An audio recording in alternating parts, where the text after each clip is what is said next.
अभी हाल ही में एक रिपोर्ट के अनुसार भारत जैसे बड़े देश में जहां की आबादी 125 करोड़ से भी ज़्यादा है, वहां सिर्फ 4 करोड़ लोगों के पास ही डीमैट अकाउंट है। जी हाँ, सिर्फ 4 करोड़ लोगों के पास ही डीमैट अकाउंट है।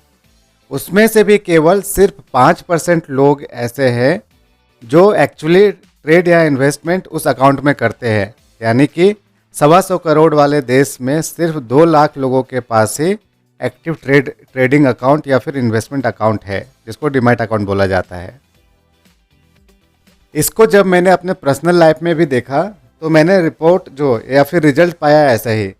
अगर मैं 1000 लोगों को एक्टिवली जानता हूँ तो उसमें से मैंने देखा कि सिर्फ 10% लोग यानी कि 100 लोग ही शेयर मार्केट में इंटरेस्ट लेते हैं या फिर शेयर मार्केट के बारे में सुनना चाहते हैं। और उसमें भी सिर्फ जो होंगे 2% 4% ही लोग होंगे जो एक्चुअली शेयर मार्केट में एक्टिव है, जिनके पास डीमैट अकाउंट है, उसमें कुछ वो ट्रेड या फिर इन्वेस्टमेंट करते हैं।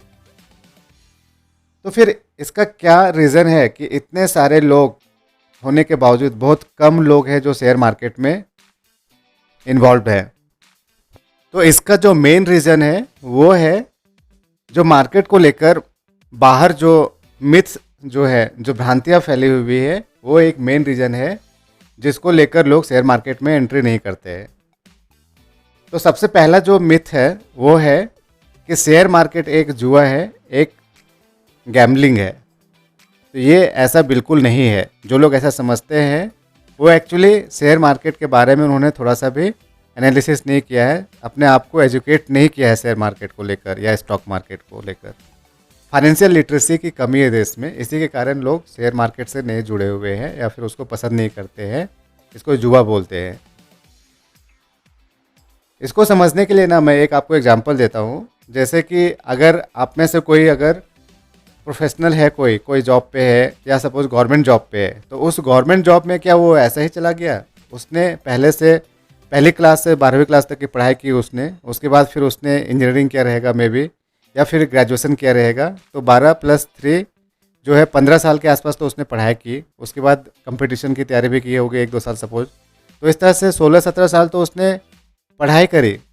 उसके बाद जिस जॉब में गया उस जॉब के लिए भी उसने कुछ ना कुछ एग्ज़ाम लिखा रहेगा। सपोज मल्टीपल चॉइस के क्वेश्चन के पेपर उसको आए, तो उसमें क्या फर्स्ट क्वेश्चन में ए टिक किया, सेकंड क्वेश्चन में बी टिक किया।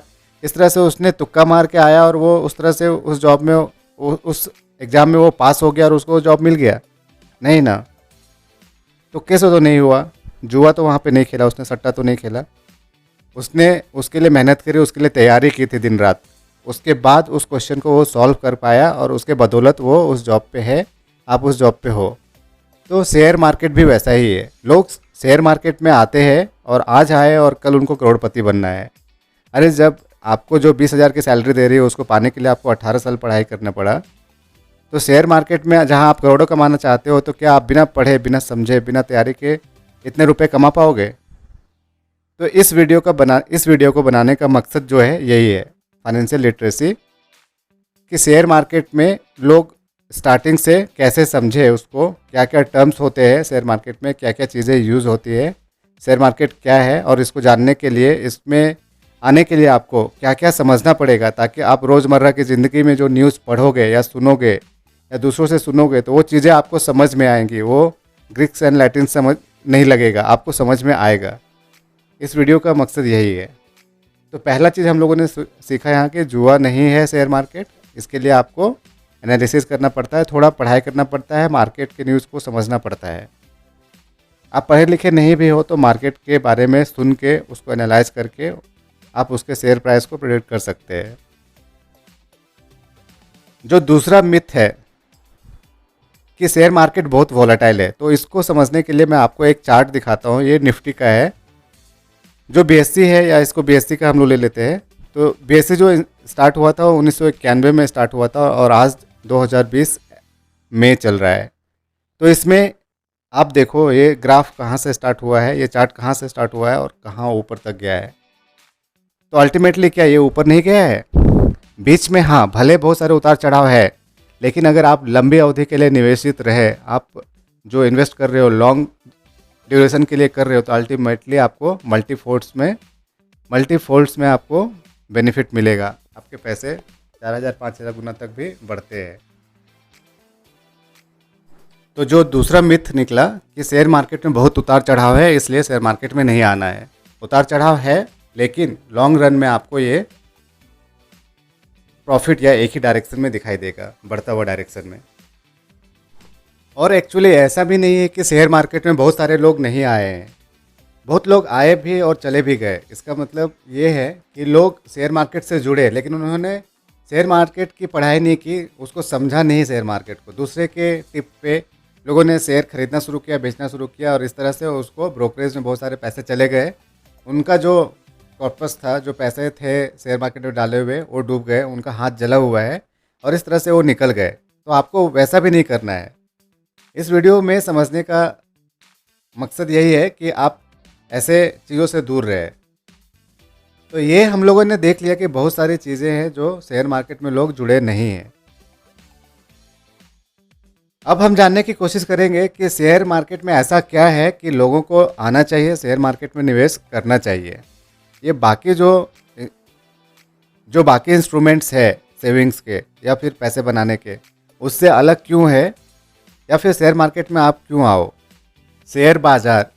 शेयर मार्केट ही एक ऐसा प्लेटफॉर्म है जो किसी का उम्र नहीं पूछता, जो किसी की जाति नहीं पूछता, आपसे डिग्री नहीं पूछता कि क्या आप 18 साल से ज़्यादा की उम्र के हो, क्या आप कहीं 60 साल से ऊपर के तो नहीं हो, क्या आप ऑलरेडी जॉब कर रहे हो, क्या आप बेरोज़गार हो, क्या कहीं आप लेडीज़ तो नहीं हो, कहीं आप हाउसवाइफ तो नहीं हो, कहीं आप इस कास्ट के तो नहीं हो। ये शेयर मार्केट कुछ भी नहीं पूछता, ये सभी को अलाउ करता है। आप शेयर मार्केट में आओ, डीमैट अकाउंट खोलो, आप इसको एनालाइज करो, शेयर मार्केट को समझो, निवेश करो और पैसे कमाओ। ये सभी को सपने पूरे करने का एक बाज़ार है। यहाँ सबके सपने पूरे हो सकते हैं, लेकिन यहाँ पे थोड़ा कॉमन सेंस और समझदारी की ज़रूरत पड़ती है। तो एक ये रीज़न हुआ कि यहाँ पे बिना उम्र के, बिना जेंडर बायस का, बिना कास्ट बायस का, बिना प्रोफेशनल बायस के कोई भी आके इसको ज्वाइन कर सकता है। दूसरा जो मेन रीज़न है शेयर मार्केट से जुड़ने का, वो है महंगाई से सामना करना, महंगाई से बचना। आप में से कुछ लोगों को पता होगा कि हर साल महंगाई दर बढ़ जाती है। अगर 100 रुपया आपने एक सामान 100 रुपये में खरीद रहे हो आज, तो कल उसका दाम 105 रुपये हो जाता है। तो जो लोग एफडी में पैसे जमा करते हैं, फिक्स डिपॉजिट वगैरह में पैसे जमा करते हैं, उसमें रेट ऑफ इंटरेस्ट आपको कितना मिलता है? 5-6% मिलता है। तो अगर 100 रुपये किसी ने जमा किया है आज बैंक में, तो उसको एक साल के बाद 105 रुपये मिलेगा। लेकिन अगर 100 रुपये का उसको सामान आज खरीदना था, तो एक साल के बाद उस सामान को खरीदेगा वो, तो कितना में मिलेगा उसे? 105 रुपये में। तो उसमें जो पैसा उसका बढ़ा, 5 रुपये जो इंटरेस्ट मिला था, एक्चुअली कुछ उसको फ़ायदा हुआ। से यहाँ पर जो सामान था उसका भी तो प्राइस बढ़ गया।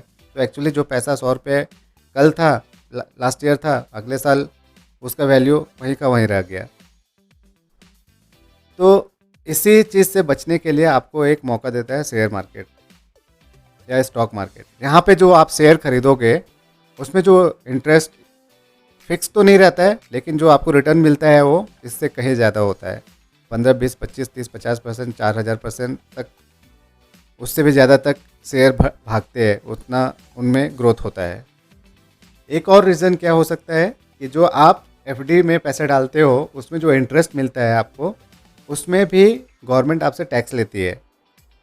लेकिन शेयर मार्केट से जो आपकी कमाई होती है उसमें टैक्स लगता है। LTCG एक लॉन्ग टर्म कैपिटल गेन होता है, वो लगता है।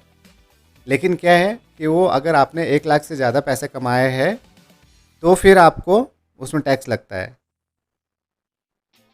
तो यहाँ पे इस तरह से भी आपको जो टैक्स गवर्नमेंट को देना पड़ता है उसमें भी बचत होता है।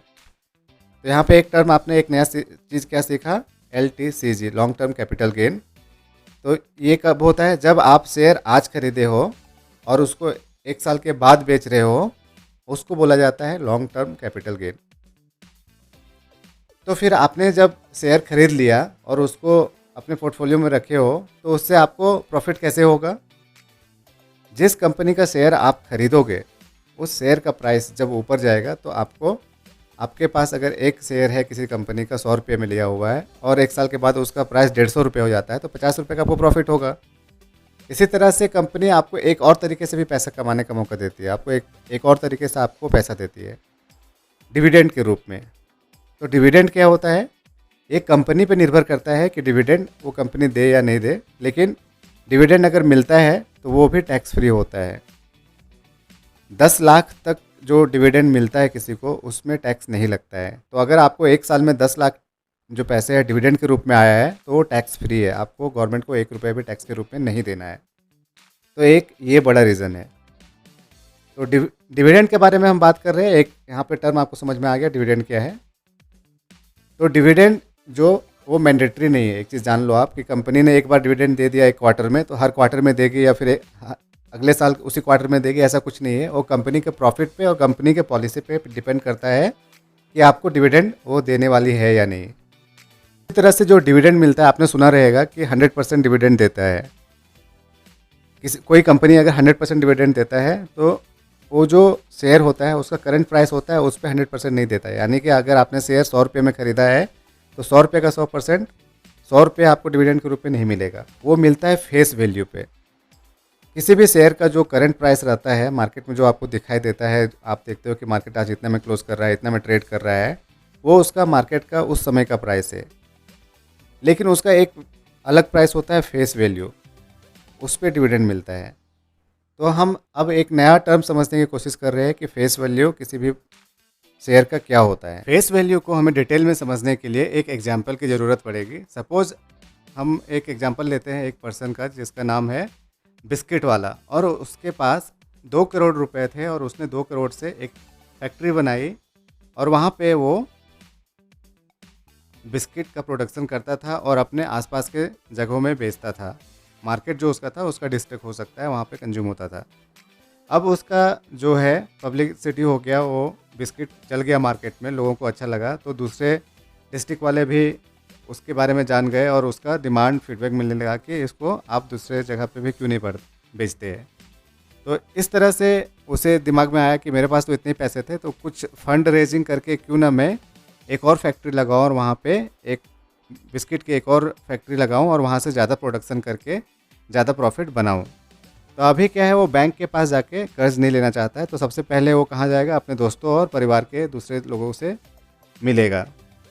तो वो दूसरे लोगों के पास गया, तो अपने आइडिया को बताया, अपने फैक्ट्री के एक्सपेंशन के आइडिया को बताया, तो उसे 4 और सपोर्टर उसके मिले, तो वहाँ से उसे 8 और करोड़ रुपए मिले 4 लोगों से। तो अभी टोटल कंपनी के जो अभी इकलौता ये ऑनर था, अभी 4 और इसके हिस्सेदारी वाले लोग आ गए, 5 ऑनर हो गए इस कंपनी के। तो जो इनिशियली कंपनी को स्टार्ट करते हैं, इनको क्या बोला जाता है, प्रमोटर। तो यहाँ पे आपने एक नया टर्म सीखा, प्रमोटर का। तो अभी कंपनी का 10 करोड़ का वैल्यू हो गया, तो लेकिन वो आपस में कैसे डिसाइड करेंगे कि किसका कितना हिस्सेदारी है।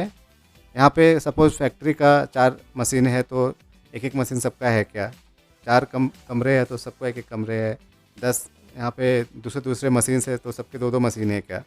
तो इस तरह से वो हिसाब नहीं लगा पाते, इसलिए वो क्या करते हैं कि जो 10-10 करोड़ रुपए सबने जो 2-2 करोड़ रुपए सबने डाले हैं, उसको एक रिकॉर्ड के रूप में एक पेपर में, एक बुक में लिखते हैं कि एक मिस्टर एक्स का 2 करोड़ का हिस्सेदारी है, दूसरे का भी 2 करोड़ का है, और अगर टोटल 10 करोड़ हुआ तो सबको 20% का हिस्सेदारी है इस कंपनी में। और अगर 10 करोड़ को शेयर के जैसा समझो तो हर एक रुपये को एक शेयर समझो। तो इस तरह से हर जो प्रमोटर है यहाँ पे 5, सबके पास 2-2 करोड़ शेयर है, जिसका प्राइस एक शेयर का 1 रुपये है। तो इसे फेस वैल्यू समझ सकते हो आप। इनिशियली जो शेयर का प्राइस है वो उसको फेस वैल्यू समझ सकते हो। अब कंपनी का एक्सपेंशन हो गया, कंपनी बड़ी हो गई, 10 करोड़ का इन्वेस्टमेंट हो गया। उस 10 करोड़ से जो फैक्ट्री का इन्होंने एक्सपेंशन किया, उससे ज़्यादा प्रोडक्शन शुरू हो गया, और उसका जो प्रोडक्ट बना वो दूसरे स्टेट्स में जाके वो मॉल्स वगैरह में डिस्ट्रीब्यूट करने लगे और वहाँ से वो प्रॉफिट बनाने लगे। तो अब यहाँ पे क्या हुआ कि उसका डिमांड और बढ़ गया। यहाँ पे लोगों ने फीडबैक देने लगे कि आप सिर्फ बिस्किट बनाते हो, प्रीमियम क्लास के बिस्किट्स बनाओ, केक्स बनाओ, कुकीज़ बनाओ। तो इनको भी लगा रहे, हाँ ये तो अच्छा है, बिज़नेस को हम एक्सपैंड कर सकते हैं और भी फैक्ट्रीज लगा के अपने प्रोडक्ट रेंज को बढ़ा सकते हैं और भी मुनाफा या प्रॉफिट कमा सकते हैं। तो लेकिन इसके लिए उनको पूंजी की ज़रूरत पड़ेगी, पैसे की ज़रूरत पड़ेगी। तो अगेन वो बैंक के पास नहीं जाएंगे, क्योंकि बैंक में जो उन्हें लोन मिलेगा वो हाईली रेट पे मिलेगा, 10, 11, 12% के आसपास मिलेगा। और जब इनको जब मुनाफा होगा या प्रॉफिट होगा, तो ये 10, 11% तो बैंक को ही चुकाने में खर्च कर देंगे। तो इनको जो प्रॉफिट होगा, अगर ये 20% का भी प्रॉफिट जनरेट करेंगे, तो इनके हिस्से में 10, 8, 9% ही आएगा। तो ये नहीं चाहते हैं। तो ये अपने फाइनेंशियल एडवाइज़र के पास जाते हैं, तो उनको ये, या फिर बैंक अपने जो एडवोकेट के पास जाते हैं, तो उनको आइडिया देता है कि आप सेबी के पास जाओ और सेबी में अपना कंपनी को लिस्ट कराओ। तो सेबी क्या होता है? ये SEBI security exchange board of India है। ये एनएससी और बीएससी को, national stock exchange of India और Bombay stock exchange of India को रेगुलेट करती है। तो मैं डिटेल में बाद में बताऊंगा आपको कि ये दोनों क्या है। तो ये जब सेबी के पास जाते हैं अपना प्लान लेकर कि हमारे पास एक कंपनी है जिसका नेटवर्थ अभी 10 करोड़ रुपए है, और हम चाहते हैं कि पब्लिक से पैसा थोड़ा हम फंड रेज करें और अपने कंपनी को एक्सपेंड करें, ताकि हम और भी रोज़गार दे सकें और भी प्रॉफिट कमाएं, तो जो भी फायदा होगा और शेयर होल्डर्स को भी फायदा होगा। तो सेबी उनको सजेस्ट करता है कि आपका जो नेटवर्थ है 10 करोड़ का है, तो आप 100 रुपये के रेट से 10 लाख शेयर आईपीओ में आप लाओ। मतलब कि अभी जो उनके पास 2 करोड़ शेयर थे 1-1 रुपये के भाव से, अभी सेबी बोल रही है उसको कि 10 लाख शेयर उसको समझो आप 100 रुपये के रेट से है, और उसको आप आईपीओ के रूप में लिस्ट करो।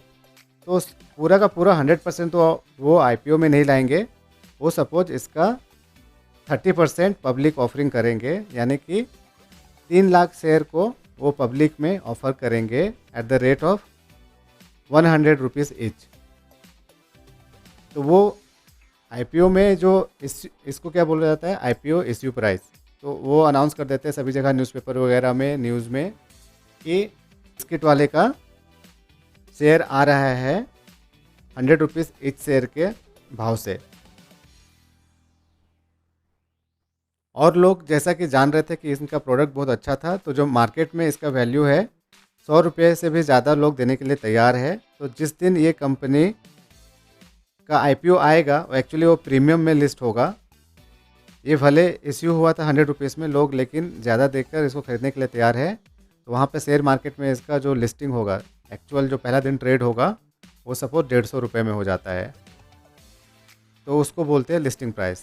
तो यहाँ पे आपने क्या सीखा, फेस वैल्यू क्या होता है, प्रमोटर होल्डिंग क्या होता है, लिस्टिंग प्राइस क्या होता है, और इश्यू प्राइस क्या होता है। इश्यू प्राइस जिस प्राइस में वो एक्चुअली आईपीओ लाना चाह रहे थे, लेकिन प्रीमियम के कारण जिस प्राइस से वो एक्सचेंज में लिस्ट होता है, उसको लिस्ट प्राइस बोलते हैं।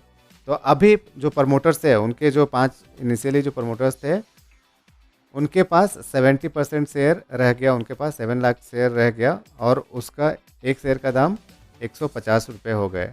इनिशियली तो 7 लाख इंटू 100 था, लेकिन अभी 7 लाख इंटू 150 हो गया। और मार्केट से उन्होंने जो 30% यानी कि 3 लाख शेयर्स 150 रुपये के रेट से निकाला, तो उनके पास लगभग 4.5 करोड़ रुपए उनके अकाउंट में आ गए। तो उसको यूज़ करके आप वो क्या करने वाले हैं, अपने कंपनी का एक्सपेंशन करने वाले हैं, और उससे ज़्यादा प्रोडक्ट बना के ज़्यादा प्रॉफिट बनाने वाले हैं।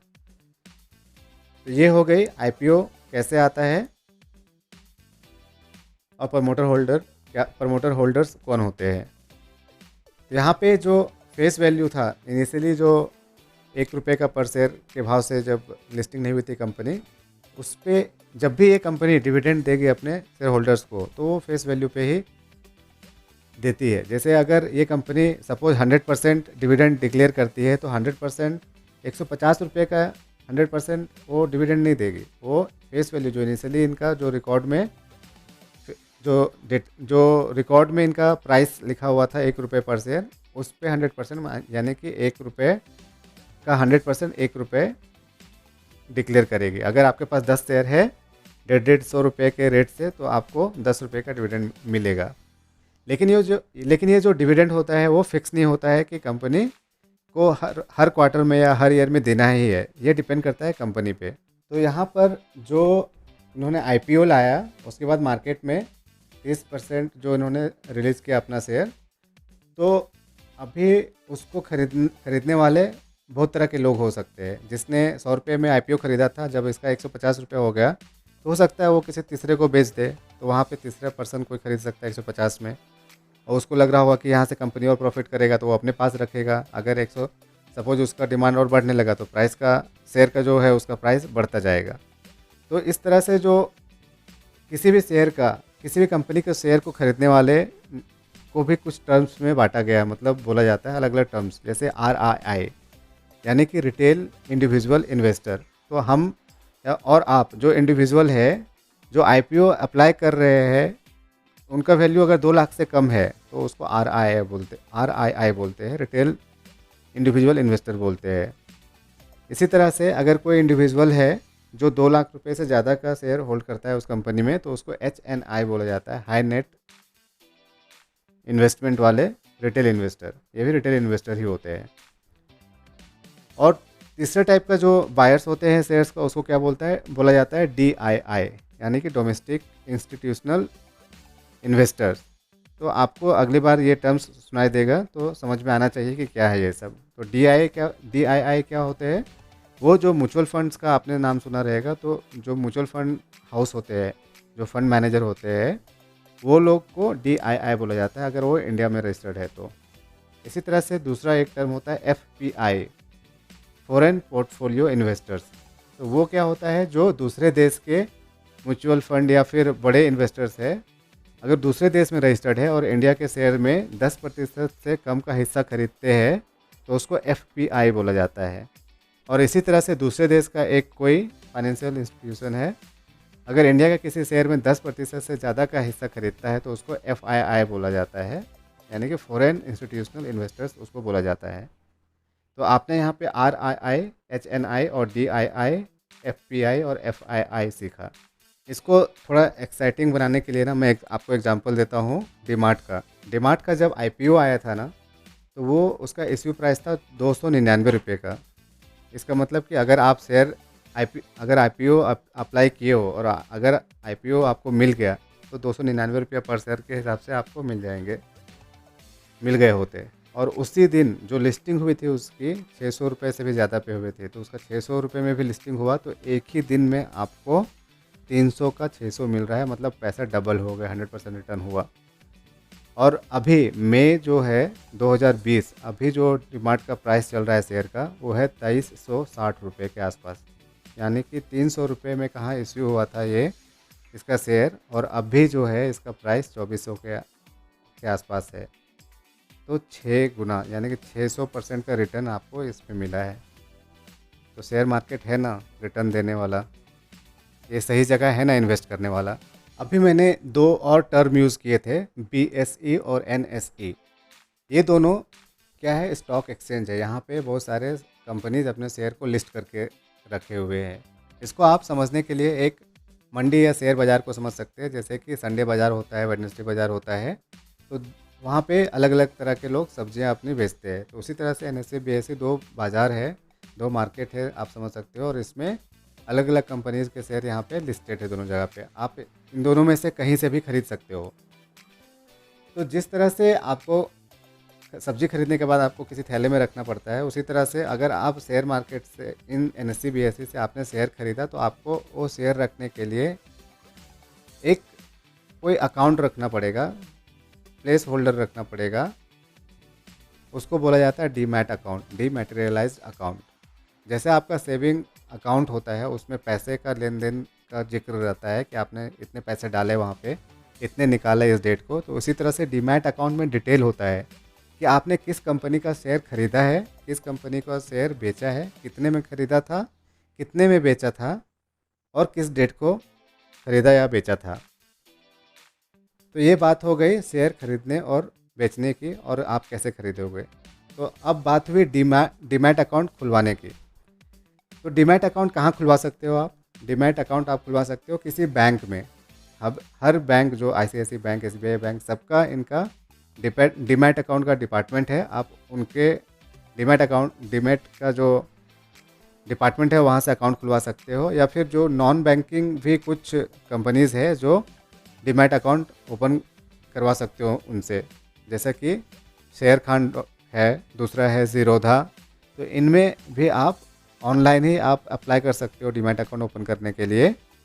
तो ये आपको कुछ डिटेल मांगती है, जैसे पैन कार्ड और आपका income proof, address proof, phone number और कॉन्टैक्ट नंबर। तो ऑनलाइन आपको वेरीफाई करने के बाद अकाउंट खुल जाता है और आपको यूज़र नेम और पासवर्ड दे दिया जाता है। इसमें आपको हार्ड कॉपी रखने की ज़रूरत नहीं पड़ती, ऑनलाइन ही सारा, जैसे ऑनलाइन बैंकिंग होती है ना बैंक की, उसी तरह से डीमैट अकाउंट का ऑनलाइन ही चलता है सारा कुछ अभी। तो डिमैटेरियलाइज का एक्चुअली मीनिंग वही है कि ऑनलाइन आना। पहले मैटेरियलाइज्ड अकाउंट रहते थे फिजिकल फॉर्मेट में, मतलब पेपर में लिखा हुआ रहता था कि आपका कौन सा शेयर कितने रुपए में ख़रीदा हुआ है, और जब बेचते थे तो उसी के पेपर के हिसाब से होता था। लेकिन सारे चीज़ों को इलेक्ट्रॉनिकली चेंज कर दिया गया है, इसलिए डीमैटेरियलाइज्ड फिजिकल टू सॉफ्टवेयर में कन्वर्ट किया गया है। तो अब आपने शेयर डीमैट अकाउंट खुलवा लिया और आपने सपोज NSE यानी कि NSE national stock exchange of India, जिसको निफ्टी भी बोला जाता है, वहाँ से आपने सपोज SBI का एक शेयर खरीदा अपने अकाउंट में उसको, और आप उसको डीमैट अकाउंट में देख सकते हो। ख़रीदने के लिए आपको डीमैट अकाउंट में पहले इनिशियली कुछ पैसे डालने पड़ेंगे। तो जब अकाउंट खुलवाओगे आप, उस समय ही आपको मैंडेटरी वो 5,000 रुपये ट्रांसफ़र करने के लिए बोलते हैं, जिसको आप बाद में चाहो तो पैसे निकाल सकते हो। सपोज़ किसी ने 5,000 डाला और अकाउंट जब ओपन हो गया तो 4,000 वापस अपने बैंक में ट्रांसफ़र कर दिया, और डीमैट अकाउंट में सिर्फ 1,000 रुपया उसने रखा। तो इस 1,000 से आप इनिशियली स्टार्ट कर सकते हो, शेयर को ख़रीद सकते हो, बेच सकते हो, और वहाँ पे आप प्रैक्टिस कर सकते हो। तो ख़रीदना और बेचना फिर आपको समझने के लिए क्या देखना पड़ेगा, आपको देखने की ज़रूरत पड़ेगी कि जो शेयर का प्राइस है फ्लक्चुएट कैसा हो रहा है, कहाँ है, कितने नीचे है, कितना ऊपर है।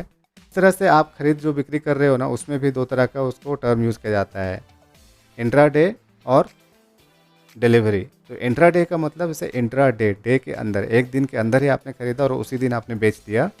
हो सकता है अभी खरीदा और 2 मिनट के बाद ही उसको बेच दिया आपने, तो उसको इंट्राडे बोला जाता है।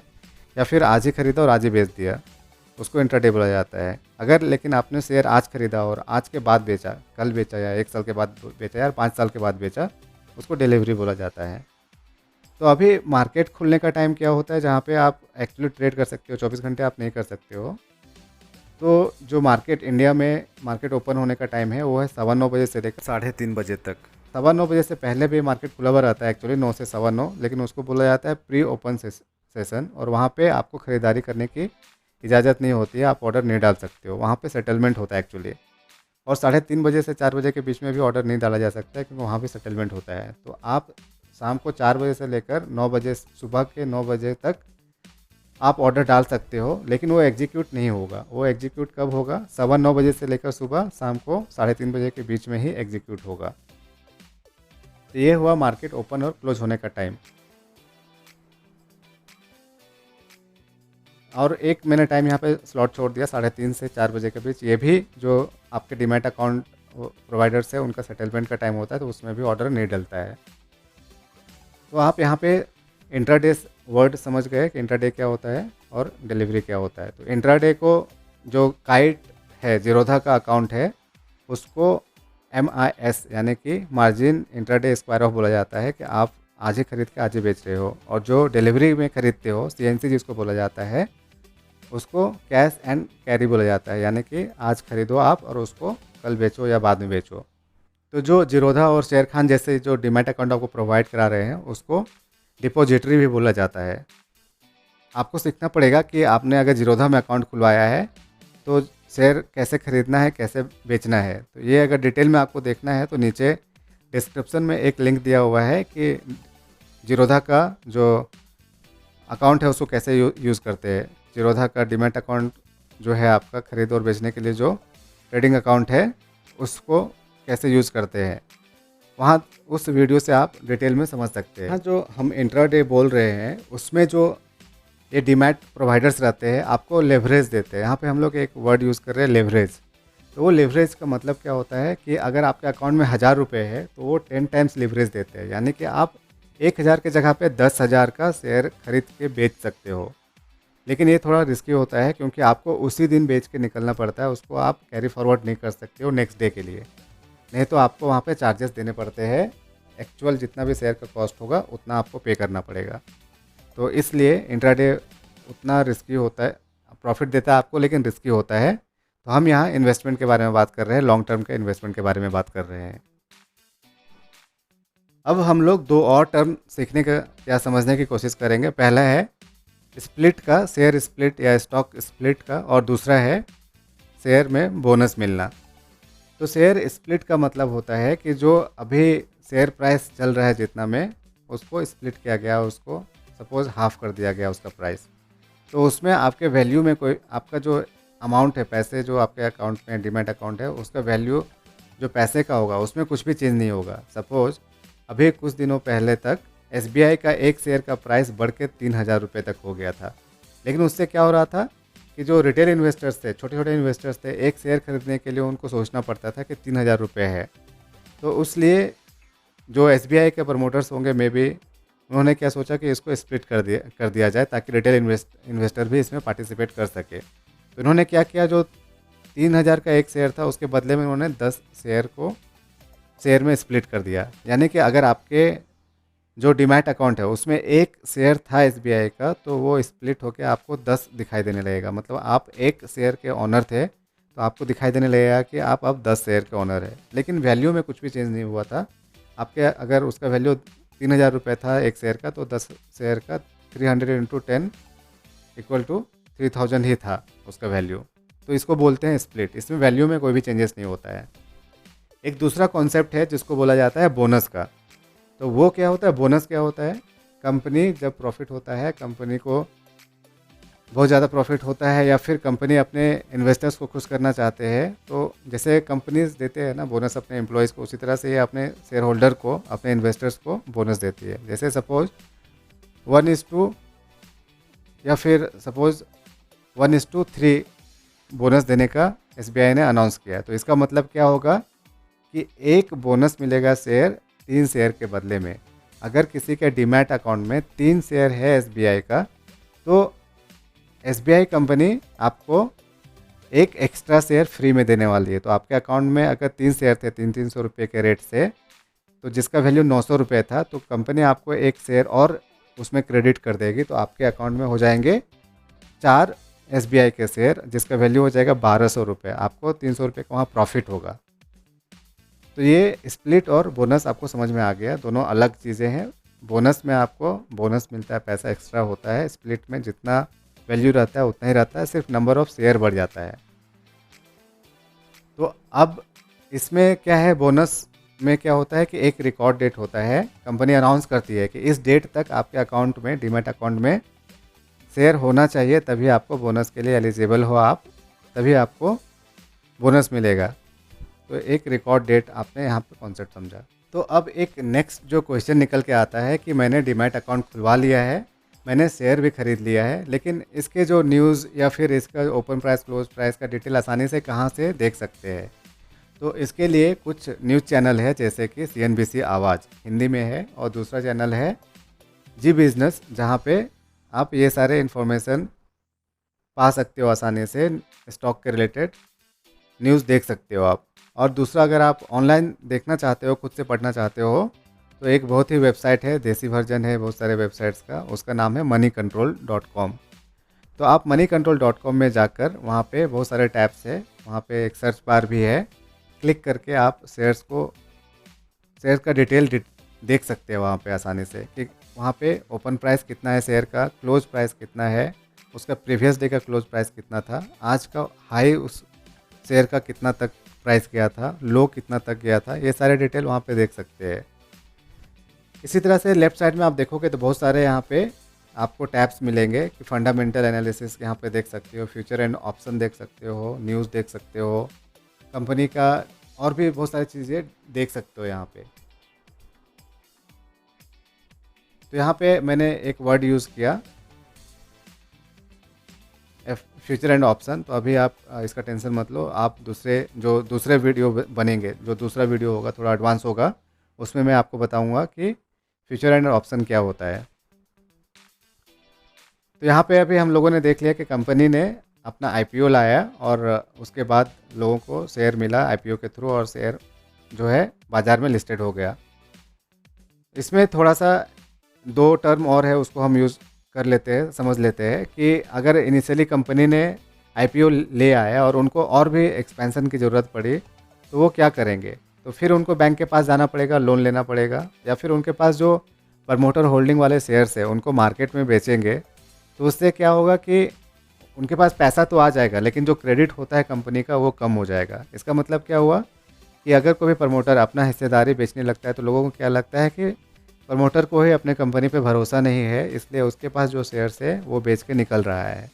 इसी तरह से अगर वो बैंक से पैसे उठा लेता है तो क्या हुआ, इसका मतलब कि उसका जो बैलेंस शीट है वहाँ पे एक कॉलम ऐड हो जाएगा कि इस कंपनी के पास कितने लोन आउटस्टैंडिंग है, उन्होंने कितना मार्केट से लोन लेके रखा है। तो इससे भी नेगेटिव असर पड़ेगा।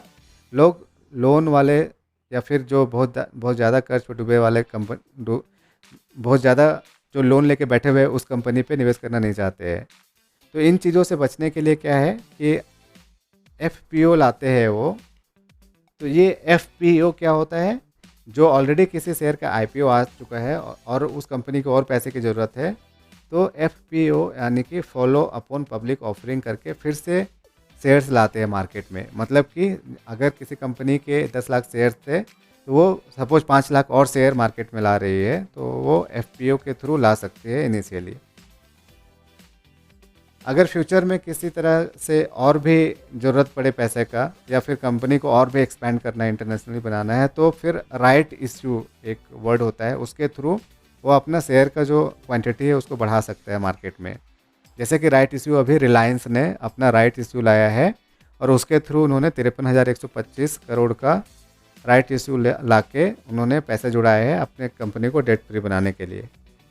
इसी तरह से अगर इसके बावजूद भी कंपनी को और पैसे चाहिए तो वो 10 साल के बाद या 20 साल के बाद फिर से एक अलग तरीका होता है, उसको बोला जाता है प्रेफरेंशियल इश्यू। तो उस तरीके से भी आप जो कंपनी है और भी पैसे जुटा सकती है। जैसा कि अभी आईडीएफसी फर्स्ट बैंक ने प्रेफरेंशियल इश्यू के जरिए और भी शेयर अलॉट किए हैं, मतलब मार्केट में लाए हैं, और जो इंटरेस्टेड है उनको खरीदे हैं। उन्होंने उसके प्रेफरेंशियल शेयर को, जो एक्स्ट्रा शेयर आए मार्केट में, उसको खरीदा है या खरीदेंगे। अब आप बहुत हद तक शेयर मार्केट के बारे में बहुत कुछ जान गए हो, तो अब हमें जानना चाहिए कि डीमैट अकाउंट में किस तरह का शेयर को हम लंबे समय के लिए ज़्यादा प्रॉफिट कमाने के लिए रख सकते हैं। तो इसका आंसर है फंडामेंटली जो स्ट्रॉन्ग शेयर होते हैं उनको अपने पोर्टफोलियो में रखना चाहिए। तो यहाँ पे टर्म आया फंडामेंटल एनालिसिस। तो फंडामेंटल एनालिसिस क्या है? फंडामेंटल एनालिसिस है कि शेयर को उसके जो पास्ट परफॉर्मेंस उसने कंपनी ने दिए है, जो उनका टर्नओवर रहा है, जो प्रॉफिट हुआ है, उसके हिसाब से उसको एनालाइज करना और देखना कि फ्यूचर में भी क्या वो कंपनी उसी रेट से रिटर्न दे पाएगी। तो उस तरह से वो शेयर का प्राइस भी ऊपर बढ़ेगा। तो यहाँ पर मैंने जो टर्म यूज़ किया, फंडामेंटल एनालिसिस किया, तो इसके लिए क्या देखा जाता है, इसमें देखा जाता है जो फाइनेंशियल स्टेटमेंट्स होते हैं, जैसे कि टर्नओवर। टर्नओवर क्या होता है? उस कंपनी ने जितने टोटल एक्सपेंसेस किए हैं या सेल किया है, सपोज, उसको बोला जाता है टर्नओवर, कि जितना सेल किया है उस कंपनी ने अपना सामान को, जितना पैसा कमाया है वो बढ़ रहा है कि नहीं। ये क्या दिखाएगा कि वो कंपनी ज़्यादा से ज़्यादा सामान बेच रही है कंपनी में। और उसी का एक दूसरा वर्ड होता है प्रॉफिट। तो वो जो टर्नओवर से जो कंपनी प्रॉफिट कमा रही है वो भी साल दर साल बढ़ रहा है कि नहीं। मतलब कंपनी को प्रॉफिट बढ़ना चाहिए, क्योंकि हर साल वो कंपनी कुछ पैसे कमा रही है, उस पैसे से भी पैसा उसे बनेगा। तो एक्चुअली कंपनी को हर क्वार्टर या हर ईयर में उसका प्रॉफिट बढ़ना चाहिए, तभी वो कंपनी अच्छी है। तो ये एक तरीका हुआ शेयर मार्केट में शेयर को फंडामेंटली एनालाइज करने का। दूसरा क्या तरीका हो सकता है कि वैल्यूएशन देखने का, कि जो भी अभी शेयर का प्राइस जिस रेट पे मिल रहा है वो एक्चुअली क्या सही प्राइस है, मुझे उससे ख़रीदना चाहिए, कहीं वो महंगा तो नहीं है, जब मैं इसको ख़रीदूँ उसके बाद वो गिर जाए प्राइस उसका, या फिर यहाँ से बढ़ ही ना पाए। तो इसके लिए टर्म यूज़ होता है वैल्यूएशन चेक करना किसी भी शेयर का। तो इसके लिए बहुत सारे रेशियोज़ देखे जाते हैं, जैसे कि पीई रेशियो है, प्राइस टू अर्निंग रेशियो। वो देखा जाता है कि किसी भी कंपनी में जब आप इन्वेस्ट करते हो तो पीई रेशियो जो होना चाहिए वो 20 या उससे कम होना चाहिए, तभी वो वैल्यूएशन उसका कम है, यानी कि उसका मार्केट में ज़्यादा डिमांड बढ़ेगा फ्यूचर में और वो ग्रोथ करेगा। तो पी रेशियो क्या होता है उसको डिटेल में अगर आप जानना चाहते हो तो लिंक में नीचे दिया हुआ है फंडामेंटल एनालिसिस का प्लेलिस्ट, आप वहाँ क्लिक करके डिटेल में वीडियो देख सकते हैं। लेकिन यहाँ ब्रीफ में बता देता हूँ कि पी का मतलब होता है कि उस कंपनी में अगर आप पैसा डाल रहे हो तो 1 रुपया कमाने के लिए आपको कितना खर्च करना पड़ेगा। तो आपको 1 रुपया कमाने के लिए जितना खर्च करना पड़ेगा उतना वो कंपनी ज़्यादा वैल्यूएबल है खरीदने के लिए या चीप है खरीदने के लिए, ताकि फ्यूचर में आपको प्रॉफिट देगा वो। तो इसी तरह से बहुत सारे रेशियोज़ है जिसको देखकर आप शेयर को खरीद सकते हो अपने पोर्टफोलियो में लॉन्ग टर्म इन्वेस्टमेंट के लिए। इसी तरह का एक और रेशियो है PB ratio, price to book ratio. तो प्राइस टू बुक रेशियो क्या होता है उसको जानने से पहले आपको एक बुक वैल्यू जानना पड़ेगा। किसी भी शेयर को एक बुक वैल्यू भी होता है। बुक वैल्यू का मतलब क्या होता है कि अगर कंपनी के पास किसी भी तरीके से, सपोज किसी भी कारण से कंपनी अगर बंद हो जाए कल के दिन, तो उसके पास जो फैक्ट्रीज, लैंड या जो गोडाउन या मशीनरीज है उनको बेच के कितना पैसा वापस आएगा, और जितने भी शेयर है पब्लिक में या शेयर होल्डर के पास उनको कितना वापस हो सकता है, एक शेयर के बदले में जितना वापस हो सकता है उसको बुक वैल्यू बोला जाता है। तो अभी जो करंट प्राइस ट्रेड हो रहा है कोई भी शेयर कितने का, तो वो उस बुक वैल्यू का 2 टाइम्स से ज़्यादा नहीं होना चाहिए अपने पोर्टफोलियो में ऐड करने के लिए। सपोज कोई शेयर अभी 200 रुपये में ट्रेड कर रहा है, सपोज एसबीआई का शेयर अभी 200 रुपये में ट्रेड कर रहा है और उसका बुक वैल्यू सपोज 50 रुपीज़ का है, तो ये अपने बुक वैल्यू का 4 गुना पे ट्रेड कर रहा है, यानी कि बुक वैल्यू अभी उसका पीबी जो रेशियो है वो 4 है, जो एक्चुअली इसको महंगा बता रहा है। तो जब थोड़ा और प्राइस इसका एसबीआई का नीचे गिरेगा तो आप फिर उसको खरीदो, ताकि फिर ये जब फ्यूचर में बढ़ेगा तो आपको प्रॉफिट देगा। इसी तरह से बहुत सारे रेशियोज़ हैं, बहुत सारे फंडामेंटल जो टर्म्स है, जैसे कि इंट्रिंसिक वैल्यू क्या होता है, डीई रेशियो क्या होता है, डेब्ट टू इक्विटी रेशियो क्या होता है। उसी तरह से और भी बहुत सारे टर्म्स है जिसको आप धीरे धीरे सीखना पड़ेगा, आपको एनालाइज करना पड़ेगा, और जो आपको मदद करेगा एक्चुअली शेयर को एनालाइज करने के लिए। तो अगर इस तरह के और भी रेशियोज़ को आप समझना चाहते हैं डिटेल में, तो नीचे जो प्लेलिस्ट का लिंक दिया हुआ है उसमें क्लिक करके एक एक को आप डिटेल में 5-5, 6-6 मिनट का सब वीडियोज़ है, आप देख के उसको समझ सकते हैं। और जब आप फंडामेंटल एनालिसिस करो किसी शेयर को तो आपको बहुत ही मदद करेगा, आसानी से आप अपने पोर्टफोलियो में अच्छे शेयर को फाइंड करने के लिए या उसको कर सकते हो एक्चुअली। तो इसी तरह से कंपनी को सिर्फ फंडामेंटली स्ट्रॉन्ग देख लेने के लिए, मतलब जो उसके रेशियोज़ है उसको देख के आप उसको अच्छा नहीं बोल सकते। आपको कुछ और बातों का ध्यान रखना पड़ेगा, जैसे कि कंपनी का जो प्रोडक्ट है, कंपनी एक्चुअली क्या बना रही है, कंपनी का जो प्रोडक्ट है उसके जो कस्टमर्स है उससे खुश है कि नहीं, उसको फ्यूचर में भी वो खरीदना चाहेंगे कि नहीं, जो नई जनरेशन आएगी उस समय भी उसका डिमांड रहेगा कि नहीं, तभी तो वो शेयर लंबे समय में आपको प्रॉफिट देगा। एग्जांपल आप ले सकते हो डीमार्ट का। अभी वो जो स्टोर है उनका, हो सकता है अभी 50 स्टोर है, तो उनका अभी सभी स्टेट में है भी नहीं उनका ब्रांच, तो अभी उनके ग्रोथ के चांसेस बहुत है, अपना एक्सपेंशन के उनके चांसेस बहुत है। तो अभी अगर आप डीमार्ट का शेयर लेते हो, अगर 2000 में भी लेते हो, तो फ्यूचर में 10 साल के बाद, 20 साल के बाद ये ऊपर ही जाएगा, क्योंकि ये कंपनी का एक्सपेंशन करेंगे ही। इसी तरह से कोई दूसरा शेयर हो सकता है, तो आपको देखना पड़ेगा कि उसका एक्चुअल प्रोडक्ट क्या है। जैसे ब्रिटानिया का एक शेयर है, तो ब्रिटानिया बिस्किट है, उसके कितने सारे प्रोडक्ट है, ब्रिटानिया के प्रीमियम बिस्किट्स है, केक्स है, चॉकलेट्स है। तो इस तरह से कुछ भी उसका प्रोडक्ट जो है एक्चुअल आप जानते हो कि कंपनी क्या बना रही है और उसका फ्यूचर में भी डिमांड रहेगा कि नहीं रहेगा। वैसे कंपनीज में आप इन्वेस्ट करोगे तो आपको लॉस कभी नहीं होगा, फ्यूचर में आपको प्रॉफिट ही होगा। तो ये हो गई कि कंपनी क्या बनाती है, उसको आपको जानना चाहिए, उसी कंपनीज पे आपको इन्वेस्ट करना चाहिए। दूसरा बात है कि कंपनी का जो मैनेजमेंट है वो बहुत ही तगड़ा होना चाहिए। मैनेजमेंट को ये आना चाहिए कि कंपनी को आगे लेके कैसे जाना है। उसके जो मैनेजमेंट टीम जो होगी ना वो बहुत ही स्ट्रांग होनी चाहिए। उसको फ्यूचर में भी ग्रोथ वाली कंपनी बनाए रखने के लिए वो सक्षम होने चाहिए। तो ऐसे कंपनीज में इन्वेस्ट करना चाहिए। एक और बात का आप ध्यान रख सकते हो कि जो कंपनी है कोई भी, उसमें कुछ भी कॉर्पोरेट गवर्नेंस का इश्यू नहीं होना चाहिए। उसमें कोई राड़ा नहीं होना चाहिए, कोई लफड़ा नहीं होना चाहिए कि उन्होंने इतना डेप्ट लेके रखा है, वो डेप्ट को चुकाने के लिए चुका नहीं पा रहे हैं, या फिर उन्होंने जो अपने प्रमोटर के पास जो उसके शेयर्स थे उन्होंने चुपके से कहीं पे किसी बैंक में उन्होंने प्लेस कर दिया है, मतलब गिरवी रख दिया है पैसे जुटाने के लिए, और अपने होल्ड जो दूसरे शेयर होल्डर से पब्लिक शेयर होल्डर है उनको बताया ही नहीं। तो इस तरह के कंपनी, जैसे मेहुल चोकसी की जो कंपनी थी, नीरव मोदी की कंपनी थी, इस तरह के कंपनी से आपको दूर रहना चाहिए। ऐसे शेयर्स से आपको दूर ही रहना चाहिए और इनको नहीं खरीदना चाहिए। तो बेसिकली आप उस तरह के शेयर्स को ही खरीदो आप जिसका आप जानते हो कि एक्चुअल प्रोडक्ट क्या है, और उसका फाइनेंशियली स्ट्रॉन्ग होने चाहिए, वो शेयर फंडामेंटली स्ट्रॉन्ग होना चाहिए, जो आप थोड़ा पढ़ के, थोड़ा न्यूज़ सुन के, अपना कॉमन सेंस यूज़ करके उसको आप एक्चुअली पता कर सकते हैं। तो ये हम लोगों ने इतने सारे टर्म्स जो शेयर मार्केट में आए दिनों सुनते रहते हैं, सारा मैंने यहाँ पे कवर किया है, और आपको होप कि समझ में आ गया होगा। अगर आपको नहीं समझ में आया होगा तो एक बार दोबारा से इस जो जो ऑडियो के रूप में इसको सुनो। आप इसको लगा दो, आप कुछ काम कर रहे हो, आप शांत होकर एक बार अच्छे से सुन लो। लाइफ टाइम तक आपको फिर दोबारा कोई दूसरा वीडियो नहीं देखना पड़ेगा कि ये क्या होता है, वो क्या होता है, फलाना क्या होता है, ढिमका क्या होता है।